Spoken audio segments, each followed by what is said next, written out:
Bonjour à vous. Merci aux organisateurs de m'avoir convié à vous traiter quelques aspects très arbitrairement choisis donc, des défaillances circulatoires de l'enfant, enfin, qu'on peut rencontrer en pédiatrie. Je n'ai pas de conflit d'intérêt à déclarer. Je vais essayer de faire passer les... Voilà. Donc j'ai séparé le topo en 4 parties très inégales et très arbitraires, quelques particularités physiopathologiques. J'embrayerai sur les problèmes de réserve de précharge et l'élément qui en découle directement, c'est-à-dire l'usage et le bon usage des indices prédictifs de réponse positive au remplissage vasculaire. Je traiterai un petit peu plus de choc septique, quelques mots de choc cardiogénique, et puis on conclura sur l'intérêt de l'échographie transthoracique. Vous voyez que c'est un choix très arbitraire dans l'évaluation hémodynamique. Pour rappeler d'abord qu'il n'y a pas de particularité pédiatrique à la distribution du volume sanguin circulant au sein des différents compartiments du système circulatoire, en particulier en ce qui concerne le secteur veineux contraint qui participe directement au retour veineux au cœur droit, ou non contraint recrutable qui peut éventuellement évoluer au fil des situations pathologiques et de nos thérapeutiques, en particulier vasopresseurs.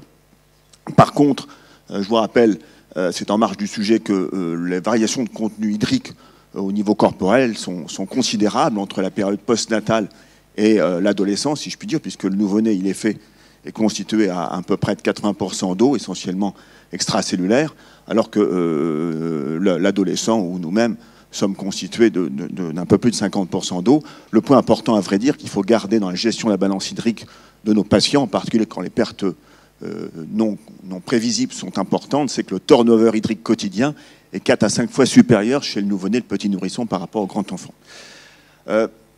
Pour dire les choses de façon très pragmatique, l'hypotension, c'est un élément clé, bien sûr, du diagnostic des défaillances circulatoires. Chez l'enfant et le nouveau-né, il y a finalement une littérature qui est assez pauvre pour le diagnostic et pour la définition de l'hypotension, et en particulier pour les cibles thérapeutiques et de pression artérielle qu'il faut viser en cas de défaillance circulatoire. La littérature, contrairement à l'adulte, elle est extrêmement pauvre.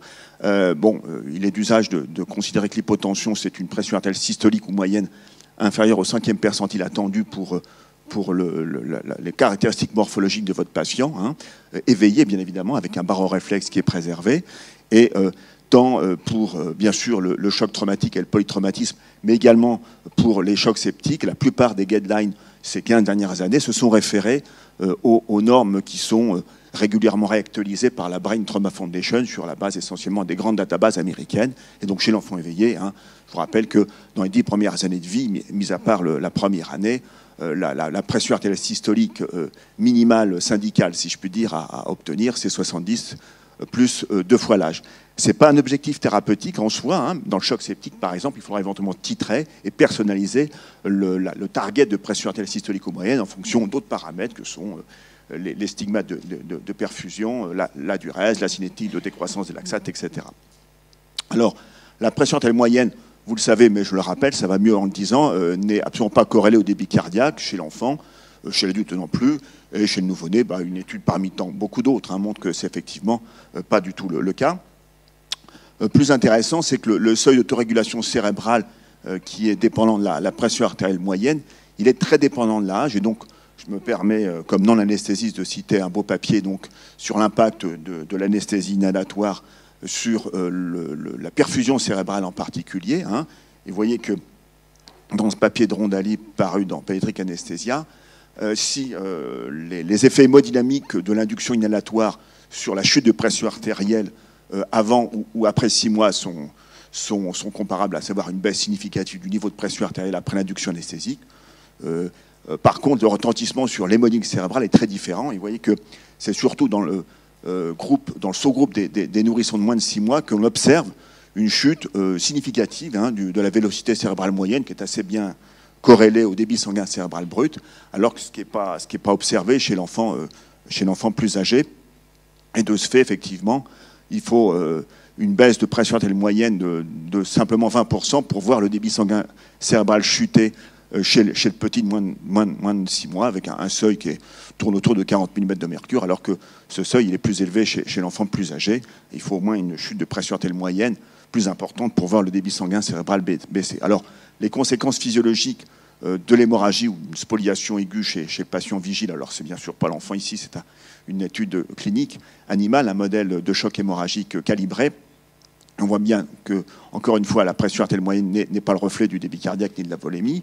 Qu'en cas de spoliation chez le patient vigile, eh bien, c'est la fréquence cardiaque qui s'élève très vite et très précocement, précédant donc la chute progressive du débit cardiaque, et chez l'enfant, la chute de la pression artérielle moyenne, encore une fois, la pression de perfusion des organes majeurs, elle est beaucoup plus tardive, et elle est à mettre au bénéfice, si je puis dire, chez le patient dont le baroréflexe est préservé, de l'inhibition enfin, en tout cas dans la mise en jeu des réserves physiologiques, dans l'inhibition du baroréflexe à haute pression carotidien aortique, qui est quand même très puissante chez le petit, et qui lui permet de maintenir plus longtemps que chez le grand et chez l'adulte la pression artérielle moyenne.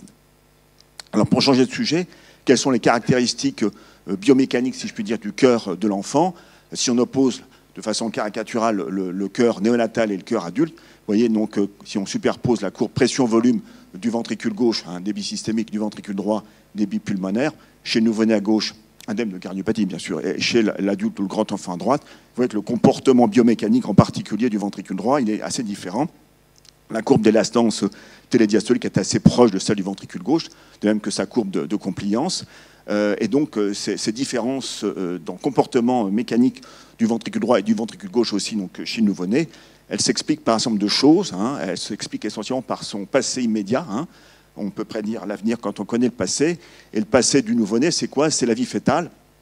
Et comme vous le savez sûrement, ou peut-être, enfin, je me permets de vous le rappeler, mais vous savez tout ça par cœur, bien sûr, la circulation donc, fœtale, elle n'est pas strictement en série, puisque en raison des chaînes fœtaux, le ventricule droit, il a des fonctions qui sont élargies, si je puis dire. D'une part, l'impédance à l'éjection du ventricule droit, elle est particulière, puisque les résistances pulmonaires fœtales sont très élevées, que le débit pulmonaire fœtal, il est à peine de 20 ou 25% du débit systémique, d'une part. Et d'autre part, le ventricule droit, donc, par l'intermédiaire du shunt ductal, eh bien, il va assurer une grande partie de la perfusion systémique, en particulier aortique sous-ductale.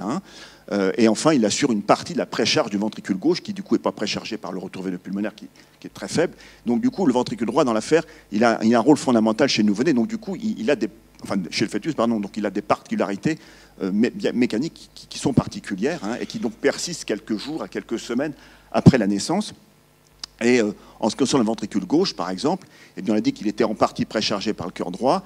Il éjecte pendant la vie fœtale sur une circulation systémique à très basse résistance, qui est la circulation hétéroplacentaire. Donc du coup, après la naissance, ce ventricule gauche, il n'est pas préparé à supporter tout et n'importe quoi. Et en particulier, il est très mal préparé à supporter des augmentations brutales de la post-charge à l'éjection. Ça, c'est encore une fois une courbe pression-volume superposant ce qu'on observe chez l'adulte avec la pente d'élastance télésystolique, la pente télédiastolique, et puis le nouveau-né. Et vous voyez, quand on augmente la post-charge de façon proportionnelle, de façon comparable, entre l'adulte et l'enfant, l'adulte, lui, il est capable de supporter une augmentation importante de sa post-charge et de maintenir un volume d'éjection systolique parce que sa pente d'élastance, elle lui permet, alors que le nouveau-né, il va se retrouver surpris très très vite, et donc un nouveau-né, ça supporte très très mal une poussée hypertensive. On le voit régulièrement, on l'a encore vu la semaine dernière dans le service. Ces malades peuvent effondrer complètement leur volume d'éjection systolique parce que ce ventricule gauche du nouveau-né, qui n'est pas préparé encore une fois à ce régime de pression, il va se retrouver surpris très facilement. Donc attention aux variations de post-charge. Il n'y a pas que l'hypovolémie dans la vie. La post-charge est aussi important, et particulièrement sur ce ventricule gauche néonatal qui est assez fragilisé. Et cette étude animale, qui est une étude donc, physiologique sur la fibre myocardique du fœtus d'agneau et du mouton, relation force-longueur, c'est donc l'application de la norme Frank Starling. Vous voyez que pour une même élongation de la fibre myocardique, le fœtus en rouge, l'animal mature en bleu, eh bien, la tension générée, la force de raccourcissement, la force contractile, elle est proportionnellement beaucoup plus faible dans la fibre myocardique fœtale. Et de ce fait, les particularités postnatales, en particulier du ventricule gauche, c'est qu'il a une fonction contractile qui est moins bonne, intrinsèquement, avec une pente d'élastance qui est diminuée. Il a une faible réserve d'adaptation. Il n'est pas, on l'a dit, capable de s'opposer à une augmentation brutale de la post-charge. La compliance est également moins bonne, et on le sait bien, le débit cardiaque du nouveau-né, sa faculté d'adaptation est passée essentiellement par la fréquence cardiaque et pas tellement par l'amélioration des propriétés systoliques ou la dilatation. Alors pour emprunter une parabole à un célèbre cardiopédiatre, bon, au fil du temps, dans les semaines qui suivent la naissance, le ventricule gauche, il va se mettre au travail, hein, il va s'hypertrophier, il va se spécialiser dans la contraction, il va pouvoir faire face à des variations de post-charge non négligeables, et puis le ventricule droit, il va s'affiner, hein, il va travailler dans la compliance, puisqu'il va bien sûr travailler sur une circulation pulmonaire à basse résistance. Alors l'enfant, il n'est pas épargné par la loi de Frank Starling, qui s'applique à tout le monde, hein, si je puis dire, jeune et vieux, animal ou homme. Et je vous rappelle ici brièvement les grands éléments de la courbe pression-volume, hein, la précharge ventriculaire, quel que soit l'indice utilisé, et le volume d'éjection systolique en abscisse. Eh bien, l'enfant, il travaille aussi sur une portion ascendante de la courbe pression-volume, la loi de Frank Starling, et donc il y a une réserve de précharge physiologique chez l'enfant qui est admise. Hein, et cette étude clinique faite dans un recrutement de réanimation médico-chirurgicale, en l'occurrence espagnole, hein, les Espagnols aiment beaucoup la thermodynamique transpulmonaire par méthode Picot, et sur une cohorte de patients non négligeable, hein, avec à la fois des cardiopathes et des enfants qui avaient un cœur sain, si je puis dire, eh bien on voit très bien que quand le volume global télédiastolique, est donc un succédané de la précharge cardiaque, hein, je ne rentre pas dans le détail de la thermodynamique, vous connaissez, eh bien, les patients qui ont un volume global télédiastolique, marqueur de précharge, parmi d'autres, inférieur à 60-70% de la normale attendue, ont un gain potentiel de majoration du volume d'éjection systolique, du volume d'éjection systolique indexé, qui est très important. Et cette réserve de précharge, je dirais, s'amenuise avec le temps, et au-delà de 100%, si je puis dire, de volume télédiastolique global attendu, la réserve de précharge, bien sûr, diminue.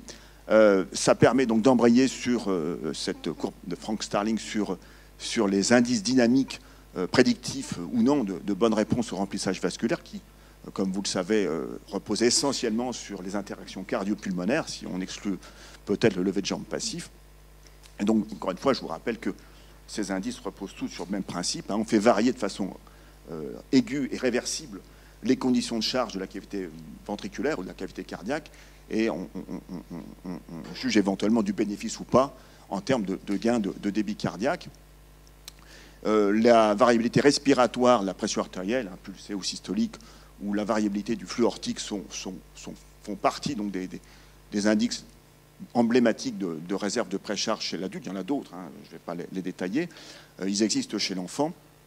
Et pour commencer, il faut dire tout de suite que malheureusement, hein, parce qu'effectivement on aurait préféré le contraire, la variabilité respiratoire de la pression artérielle, systolique ou pulsée chez l'enfant, en particulier chez les enfants de moins de 3 à 5 ans, ne sont pas des indices prédictifs fiables de réponse au remplissage vasculaire, malheureusement. Il y a pas mal d'études cliniques qui l'ont montré sur des effectifs variables, hein. Ici, c'est une méta-analyse de Maxime Canson qui avait été publiée il y a quelques années, et donc qui confirme bien que la variabilité, la pression artérielle systolique ou pulsée chez le patient ventilé avec les critères de validité habituels que je ne rappelle pas, hein, qui sont les mêmes que chez l'adulte, ce n'est pas un marqueur fiable, et une des explications avancées est probablement un problème de compliance vasculaire, hein, qui est bien plus élevé chez le petit que chez le grand enfant, a fortiori chez l'adulte. Et c'est probablement l'explication à ce manque de performance diagnostique prédictive de la variabilité de la pression artérielle pulsée.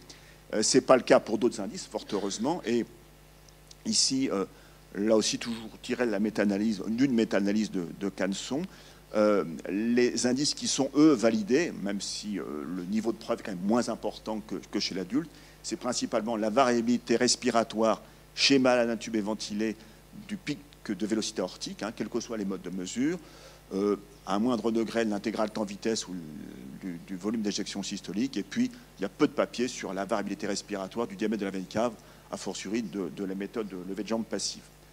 Une autre méta-analyse donc plus récente de Desgranges, de Lyon, sur le pic de vélocité aortique, enregistré quelle que soit la méthodologie, hein, par voie transthoracique apicale ou sous-xiphoïdienne, par voie suprasternale, éventuellement Doppler œsophagien, voire en ETO, hein, si vous voulez, eh bien, on voit que, quelle que soit la méthodologie utilisée, eh bien, avec des seuils décisionnels qui tournent entre 10 et 15%, la performance diagnostique de cette variabilité donc, du pic de vélocité aortique est quand même bonne, puisque l'AUC moyenne, hein, sur la méta-analyse est de 0,94%, ce qui est quand même très raisonnable. Il n'y en a pas beaucoup qui sont capables de faire ça. Je rappelle quand même la façon pratique de mesurer cette variabilité respiratoire du pic de vélocité aortique. Ici, j'ai pris l'exemple de l'accès apical, c'est même peut-être sous-xiphoïdien, qu'importe. Il faut faire varier, bien sûr, la vitesse de défilement pour pouvoir identifier sur votre écran plusieurs cycles ventilatoires. Ici, il y en a 3. Hein. Il faut que le patient soit en rythme sinusal. Il ne faut pas qu'il y ait de défense ventriculaire droite, hein, y compris chez l'enfant ou de syndrome du compartiment abdominal. Il faut quand même un minimum d'asynchronie patient-ventilateur. Et ponctuellement, chez les malades choqués, ce n'est pas choquant de les curariser ponctuellement, quand ils sont sédatés, bien sûr, pour pouvoir avoir une interprétation fiable. Nous, c'est ce qu'on fait en routine. Quand il y a trop d'asynchronie, qu'on a besoin de répondre à la question, eh ben, tant pis, on les curarise un petit peu. Et il faut avoir une fenêtre acoustique, bien sûr, permanente pendant tout le cycle ventilatoire, parce qu'il peut y avoir des artefacts, bien évidemment, pariétaux, qui fait que vous perdez la fenêtre acoustique. Et donc, dans ce cas-là, à ce moment-là, vous pouvez mesurer le pic de vélocité aortique et en déduire la variabilité respiratoire. J'aime beaucoup cette étude animale du groupe de Michel Slama, qui finalement est une illustration très, très forte de l'intérêt, puisque sur ce modèle de lapin, hein, mon petit animal à sang chaud et à cœur rapide, vous le savez bien, qu'est-ce que je voulais dire? Oui, donc c'est un modèle de choc hémorragique calibré avec une spoliation progressive. On voit très bien que parallèlement à la chute du volume d'éjection systolique mesurée, hein, c'est de la méthode échographique, on voit très bien que la variabilité de la pression artérielle, du pic de vélocité aortique, hein, est proportionnelle à la spoliation, et que cette variabilité donc, est corrigée complètement lors de la restitution donc, à l'animal du volume spolié. Donc c'est vraiment une étude intéressante, insuffisamment citée, je trouve. Concernant le volume d'éjection systolique, la valeur prédictive de réponse favorable au remplissage, elle est clairement moins bien établie. Ici, une méta-analyse plus récemment publiée sur un petit nombre d'études qui pêchent probablement par des méthodes de mesure qui sont extrêmement hétérogènes. Hein. Ça va de la thermodilution transpulmonaire, en passant par le Doppler suprasternal, par la vélocimétrie électrique dont je ne parlerai pas, hein, une étude de Necker, par l'algorithme de Chemosker, qu'importe. Globalement, les seuils décisionnels sont clairement plus dispersés et la performance diagnostique, même si elle est variable d'une étude à l'autre, elle est quand même moins bonne. C'est moins fiable que le pic de vélocité aortique. Je pense que probablement toutes ces études manquent de puissance, il y a une hétérogénéité dans les méthodes de mesure, il y a des problèmes méthodologiques indiscutables. Pour terminer avec les indices prédictifs dynamiques de prédiction de la réponse au remplissage vasculaire, il faut quand même citer l'index de variabilité, l'index de plétismographie, pardon. Hein. Bon, il y a pas mal d'études, en particulier chez l'enfant ventilé, en péropératoire en particulier, qui montrent que, en reprenant là aussi une méta-analyse du groupe de Lyon, globalement, même s'il y a une hétérogénéité dans les études, la performance diagnostique chez le patient ventilé, hein, elle est relativement satisfaisante, avec une AUC, vous voyez, qui est ici supérieure à 0,85. Donc, ce n'est pas inintéressant. Alors, pour embrayer sur le troisième parti, le choc septique de l'enfant, le purpura fulminant, ça a été longtemps l'archétype du choc septique en pédiatrie, le choc septique communautaire. Bon, on en voit quand même beaucoup moins, hein, merci la vaccination. Ça ne résume pas les chocs septiques communautaires, hein, il y en a bien d'autres, hein, l'heptopathie, la pathologie abdominale, hein, que vous rencontrez, vous, dans votre pratique quotidienne, péritonite, abcès, l'infection des parties molles, ici un exemple de fascite nécrosante à streptocoque A, hein, avec des conséquences qui sont parfois un peu catastrophiques. Hein. Ici un grand délabrement nécessité par une fascite nécrosante, donc profonde, avec un état de choc non contrôlé. Bon, bref, les circonstances que vous pourrez rencontrer sont extrêmement, bien sûr, extrêmement nombreuses. Pour revenir à des notions un petit peu plus fondamentales, la défaillance myocardique et vasculaire du sepsis, elle est complexe, hein, on le sait. Tout ça, c'est compliqué, une littérature énorme. Mais globalement, les différentes composantes, en tout cas de la défaillance myocardique, sont accessibles à l'échographie. Hein. On aime beaucoup l'échographie, méthode non invasive. Cette défaillance systolique, diastolique, qui touche les deux ventricules, elle est plus ou moins facile à appréhender par l'échographie en réanimation. L'incompétence myocardique dans le choc septique de l'enfant, elle est démontrée à tout âge depuis très longtemps. Hein. Elle a même été historiquement reconnue dans les méningococcémies. C'est une vieille étude qui a plus de 30 ans, qui utilisait à l'époque le TM, hein, et qui effectivement avait montré sur des patients en présentant une méningococcémie fulminante, qu'il y avait une dépression apparente, en tout cas de la fonction systolique, chez beaucoup de ces patients. Elle est précoce, elle est aiguë, elle est réversible, comme chez l'adulte, quand on est malade survie, bien sûr. Elle n'est pas liée à un bas débit coronaire. Elle touche habituellement les deux ventricules et la défaillance diastolique n'est pas non plus exceptionnelle, hein, probablement 30 à 40%. En tout cas, in fine, elle aboutit à un volume d'éjection systolique qui n'est pas adéquat compte tenu des conditions de charge et en tout cas qui n'est pas en mesure de répondre à la demande métabolique du patient. Il y a plusieurs profils hémodynamiques de choc septique chez l'enfant. Ici, une étude de Joe Brearley. Bon, c'était une étude par voie suprasternale qui suggérait en tout cas qu'il y avait un profil un peu différent entre les chocs septiques communautaires et les chocs septiques intra-hospitaliers, en tout cas associés aux soins, du style infection liée au cathéter. Bon, c'est un peu caricatural. Cette étude opposait un petit peu les états de choc très distributifs avec des résistances vasculaires systémiques basses, des états de choc plus serrés, froids, entre guillemets, avec des résistances élevées, des index cardiaques qui sont proportionnellement plus faibles. Bon, c'est très caricatural, on voit bien sûr les deux. En tout cas, il est clair que la SCVO2, hein, comme paramètre d'adaptation métabolique, elle est extrêmement variable. Et chez les malades qui ont été remplis, hein, dont la réanimation a été initiée, il est bien évident que la SCVO2, sa valeur, ne préjuge pas du débit cardiaque, ne préjuge plus, en tout cas, de l'adaptation métabolique, transport, consommation, on le sait bien. Et la littérature le démontre amplement. On voit très bien des malades avec des index élevés et puis des SCVO2 basses, mais le plus souvent, en général, chez l'enfant, en particulier réanimé, la SCVO2 reste élevée, en tout cas quand le transport est correct. La dysfonction diastolique, bon, la dysfonction systolique, on ne va pas insister, la dysfonction diastolique, elle est aussi rencontrée chez l'enfant. Hein, probablement, en fonction des outils et des études utilisées, elle concerne 30 à 40%, hein, en utilisant en particulier l'étude des flux transvalvulaires, le Doppler tissulaire. Elle est quand même présente, elle a été identifiée. Elle est parfois caricaturale, ces malades qui sont réfractaires au remplissage vasculaire, qui sont incapables de dilater leur cavité ventriculaire. Hein. L'imagerie de déformation a sûrement été un coup de pouce important sur l'identification précoce, hein, de ces dysfonctions diastoliques. Hein. Ici, le strain ou le strain rate en circonférentiel ou en longitudinal.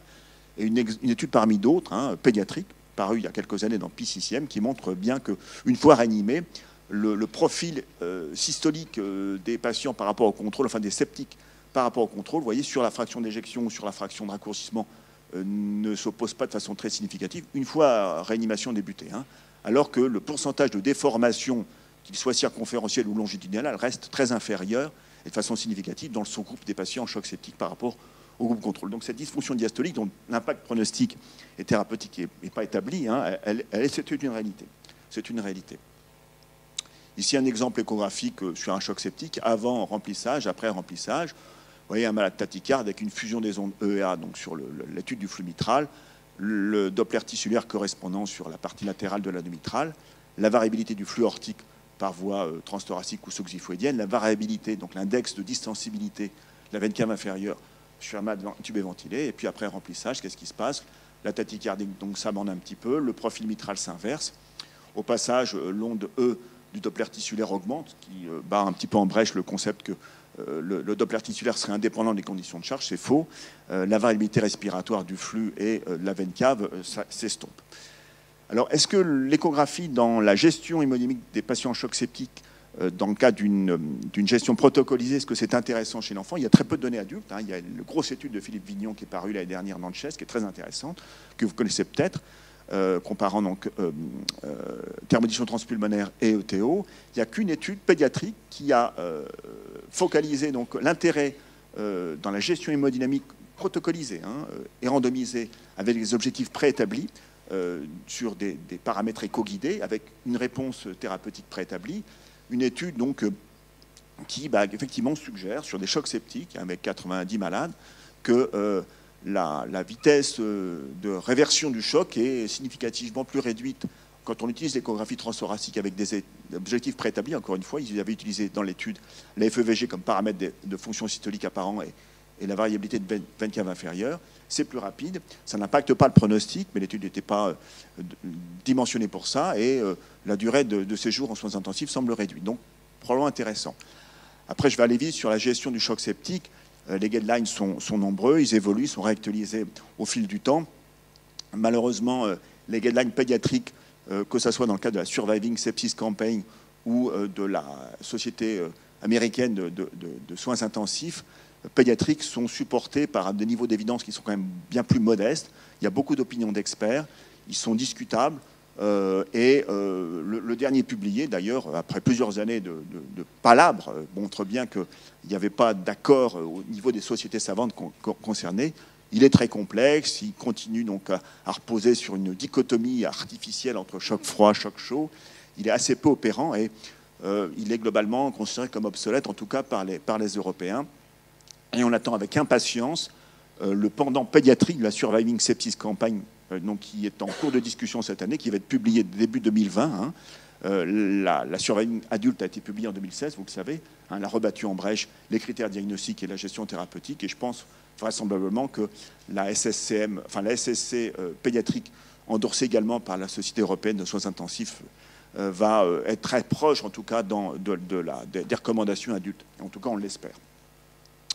Je vais passer vite sur les aspects thérapeutiques. Bon, globalement, il n'y a pas de scoop. La vraie question, à vrai dire, c'est dans la prise en charge hémodynamique, c'est où s'arrêter dans le remplissage vasculaire. Hein. C'est terminé ces remplissages massifs. On sait que la surcharge hydrosodée impacte négativement le pronostic et donc il faut probablement être comment dirais-je, économe sur le volume de remplissage et probablement au-delà de 40 cc kg, il faut vraiment réévaluer la nécessité de poursuivre ou pas le remplissage. La norépinéphrine étant la drogue à recommander, tôt éventuellement, dès que les objectifs de pression ne sont pas atteints, éventuellement d'emblée en l'absence de pression artérielle prenable. La dernière question qu'on peut éventuellement aborder, c'est la place de l'ECMO dans les chocs septiques réfractaires. Il y a plusieurs papiers, en particulier à l'initiative des Australiens, qui suggéraient l'intérêt donc de cette technique dans les chocs septiques réfractaires, avec des résultats en termes de survie qui étaient tout à fait honorables, que ce soit en périphérie ou par voie centrale, par cannulation thoracique, pour pouvoir augmenter les débits.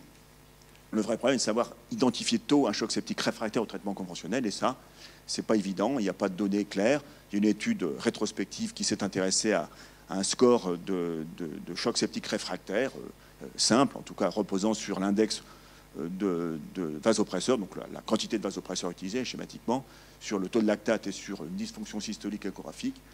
Cet index prédictif d'évolution défavorable, bon, il n'a pas pour l'instant été validé de façon prospective. Voilà.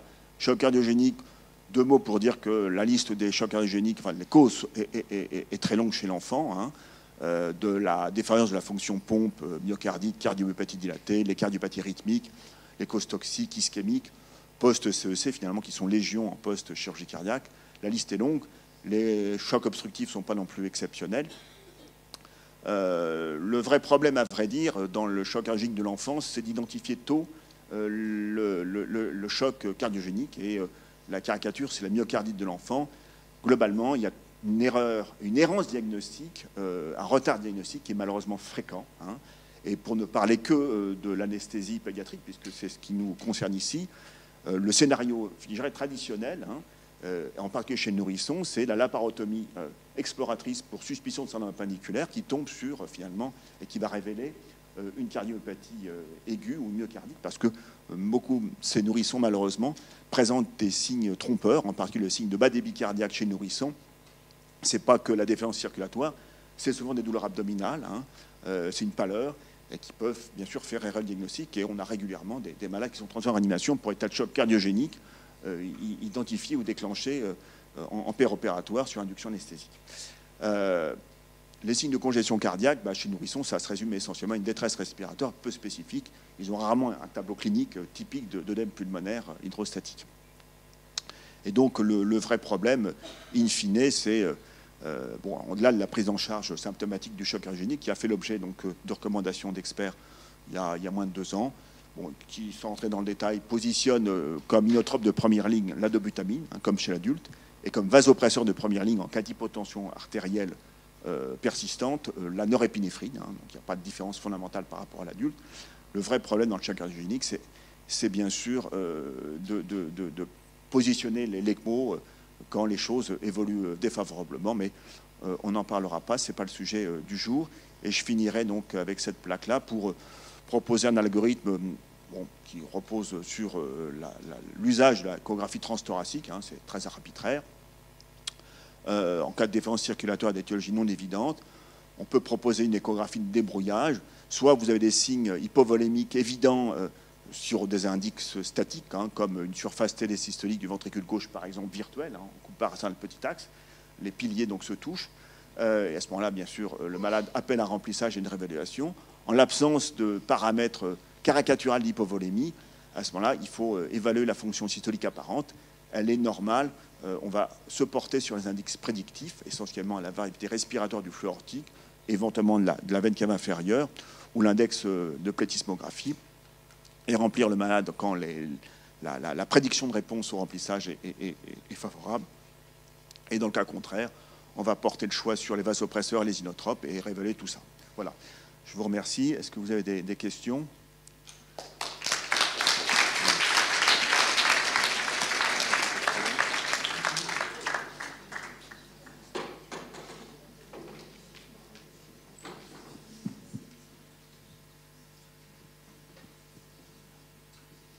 Merci beaucoup Philippe pour cet exposé très clair. On sait aujourd'hui que l'excès de remplissage chez l'enfant comme chez l'adulte, c'est délétère, ça prolonge les durées de ventilation. Et donc tout à l'heure tu as posé une question extrêmement importante, c'est quand arrêter le remplissage? Est-ce que tu ne crois pas que la réponse est dès lors que le volume d'éjection systolique n'augmente pas après un remplissage, quelle que soit la façon de le mesurer? Oui, c'est une façon d'aborder les choses, donc encore faut-il le mesurer. Donc si on est en mesure de le mesurer de façon fiable par échographie, par Doppler œsophagien, par éventuellement impédancemétrie thoracique ou vélocimétrie électrique, bien sûr, on n'a pas de bénéfice, on n'a pas de gain de volume d'éjection systolique, on s'arrête, bien évidemment. Ça veut dire que finalement, la recommandation adulte de la RFE sur l'emplissage vasculaire, qui était de monitorer le volume d'éjection, doit pouvoir, à l'époque, il n'y avait pas de data pédiatrique, il commence à y en avoir, donc s'appliquer également à l'enfant. Ah, j'en suis persuadé. Hein. A fortiori chez le petit, dont on a vu que la fonction et la compliance ventriculaire est finalement assez modeste et assez pénalisée. Hein. On a beaucoup de malades qui arrivent en œdème pulmonaire sur les remplissages parfaitement abusifs, en tout cas excessifs. C'est un vrai problème. Hein. Et je ne vous ai pas montré la littérature, mais l'impact pronostique sur la survie, il est évident en réanimation pédiatrique polyvalente. Hein. Sur le flux d'overload en particulier, cumulé sur des remplissages non justifiés dans les premiers jours. Moi, j'avais une question concernant l'ECMO. Alors, on a dit qu'on n'en parlerait pas, mais c'est quand même bien dans ces 20 situations. minutes, c'est un challenge. Hein. Ouais. Non, mais c'est-à-dire qu'on est... Là, on voit bien qu'il y a un nouvel algorithme défini il y a déjà 2 ans avec des drogues première ligne, drogues seconde ligne, d'ailleurs dont on n'a pas tous forcément l'usage, qu'on voit plutôt en chirurgie cardiaque utilisée. Et ça peut être malaisé à utiliser au départ. Et la question, elle est la suivante, c'est à partir de quel moment va-t-il falloir penser à l'ECMO tout de même, parce que ce sont des situations qui peuvent courir assez rapidement, qui peuvent ne pas nous laisser le temps de vous appeler suffisamment à temps, je dirais, pour les centres référents d'ECMO pour venir, parce que des fois, c'est question de quelques heures.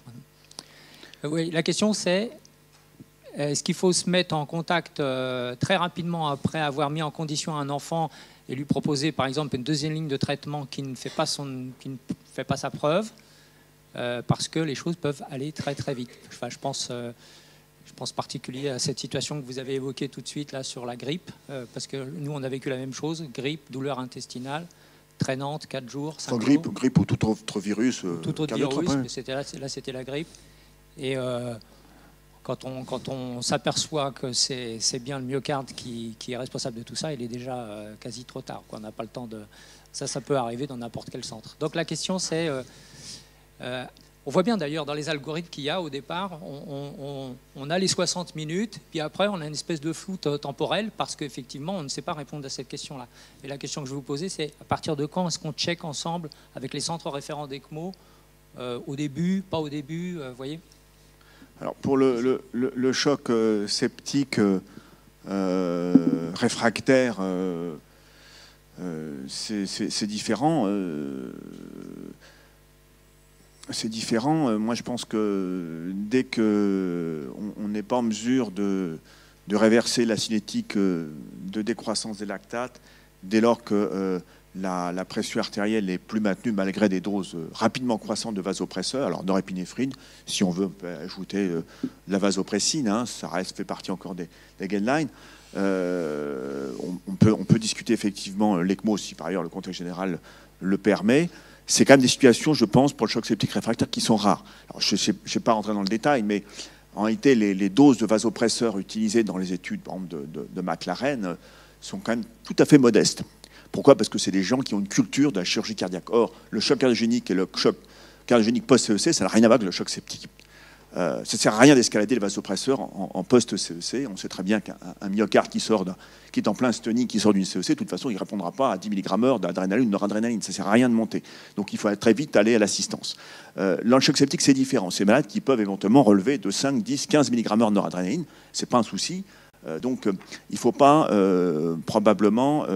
Il n'y a pas de barrière psychologique aux doses de vasopresseurs. Enfin, en tout cas, il n'y a pas les mêmes barrières que dans le choc cardiogénique. Donc, quand on quand on est incapable de restaurer une pression artérielle, effectivement un choc septique, malgré des doses très élevées de norépinéphrine, ok, mais finalement, c'est des cas de figure, je trouve, assez rares dans le choc septique. On peut être embêté par dysfonction systolique apparente. Je dis apparente, c'est-à-dire qui persiste malgré la correction de la précharge, bien sûr. Là, c'est des situations rares, qui sont habituellement réversibles quand même, avec des ventricules qui peuvent être vraiment sidérés, qui posent vraiment des problèmes, surtout des malades qui s'arrêtent. Là, oui, là, on peut ponctuellement discuter une ECMO de sauvetage. Mais je trouve que c'est des scénarios relativement rares. C'est pas le cas dans le choc cardiogénique. Alors, clairement, la post-CEC, c'est une situation particulière, parce qu'on est en contexte chirurgical, et les équipes ont une grande habitude de ces assistances post-CEC, donc finalement, ça pose moins de problèmes.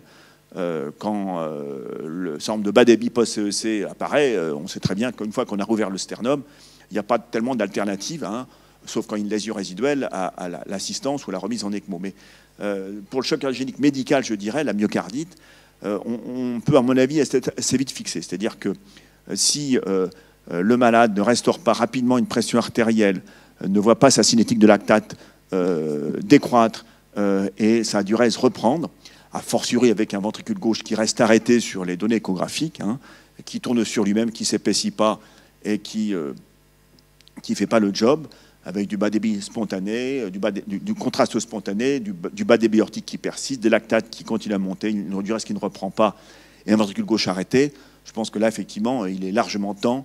Ce n'est pas la peine de monter l'adrénaline, ni la dobutamine. De toute façon, il ne répondra pas. Et donc là, il est temps effectivement de discuter tout de suite l'assistance. Quand le malade s'arrête sur un choc cardiogénique, c'est d'emblée une indication d'assistance, même s'il est reparti. Jamais il ne repart pas, mais bon. Voilà. Je crois que le scénario est vraiment différent entre le post-CEC, le choc septique et le choc cardiogénique médical.